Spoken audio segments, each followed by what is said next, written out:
कभी आपने सोचा है कि ये विचार कहां से आया कि हर इंसान समान है और हर जीवन की कीमत है? क्या ये सदा से सच था या ये भी किसी कहानी की तरह गढ़ा गया था, जैसे धर्म, राष्ट्र या पैसा? दोस्तों, ये है नो नाउ एमवाई की सेपियन एक्सप्लेन्ड इन हिंदी सीरीज का 15वां अध्याय, जो युवल नोआ हरारी की प्रसिद्ध किताब sapiens a brief history of human kind पर आधारित है। आज हम जानेंगे कि मानव अधिकार नाम का ये विचार कैसे जन्मा और कैसे इसने दुनिया को नया अर्थ दिया। हरारी कहते हैं कि मानव अधिकार कोई प्राकृतिक सत्य नहीं है, बल्कि मानव कल्पना की सबसे सुंदर कहानियों में से एक है। सोचिए, प्रकृति में कहीं यह नहीं लिखा है कि सभी मनुष्य समान हैं। शेर हिरन से बड़ा है, पेड़ घास को ढकता है और इंसान जानवरों को मारता है। फिर ये सोच कि हर व्यक्ति का मूल्य एक समान है, ये प्रकृति का नहीं, सभ्यता का आविष्कार है। ये विचार उभरा तब जब पुराने देवता और राजा लोगों पर अपनी दैवी सत्ता खोने लगे। धर्म कहता था कि कुछ लोग ऊंचे हैं, कुछ नीचे।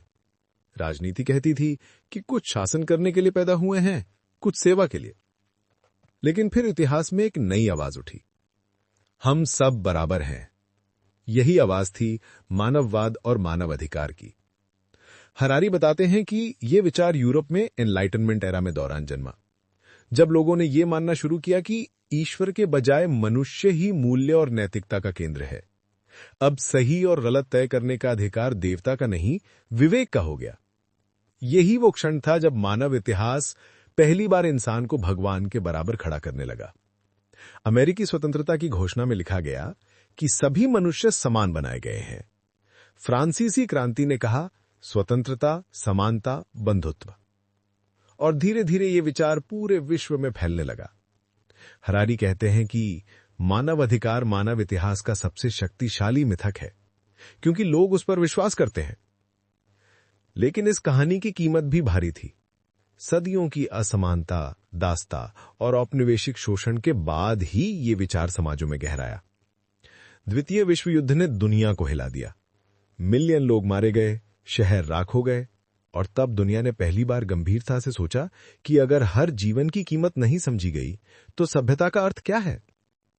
1948 में संयुक्त राष्ट्र ने universal declaration of human rights पारित की।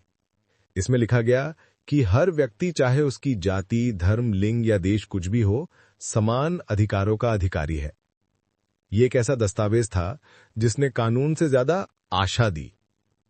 हरारी कहते हैं कि पहली बार इंसानों ने यह मान लिया कि हमारी समानता किसी भगवान की देन नहीं, बल्कि हमारे अपने निर्णय का परिणाम है।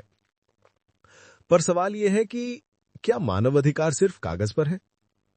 हरारी का जवाब है, वे तब तक सच्चे हैं जब तक हम उन पर विश्वास करते हैं। यह वही शक्ति है जो होमो सेपियंस को बाकी सभी प्रजातियों से अलग करती है।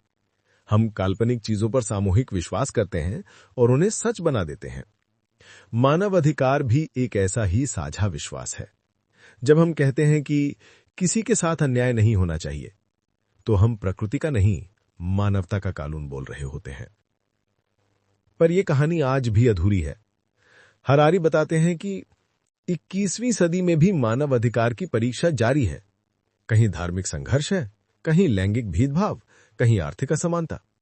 और अब तो एक नया सवाल खड़ा हो गया है, जब मशीनें इंसान का काम करने लगेंगी तो क्या मानव अधिकार का मतलब बदल जाएगा?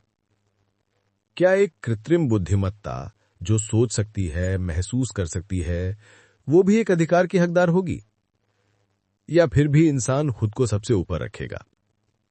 हरारी के अनुसार आने वाले दशकों में मानव अधिकार की ये अवधारणा नई नई परिभाषाएं लेगी, जैविक सीमाओं से परे।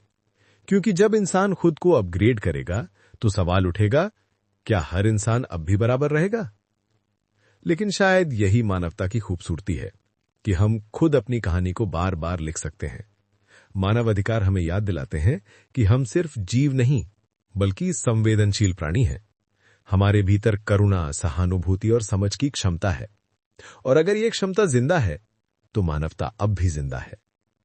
हरारी लिखते हैं कि इतिहास में असली प्रगति तब होती है जब हम अपनी शक्ति नहीं, अपनी संवेदना बढ़ाते हैं।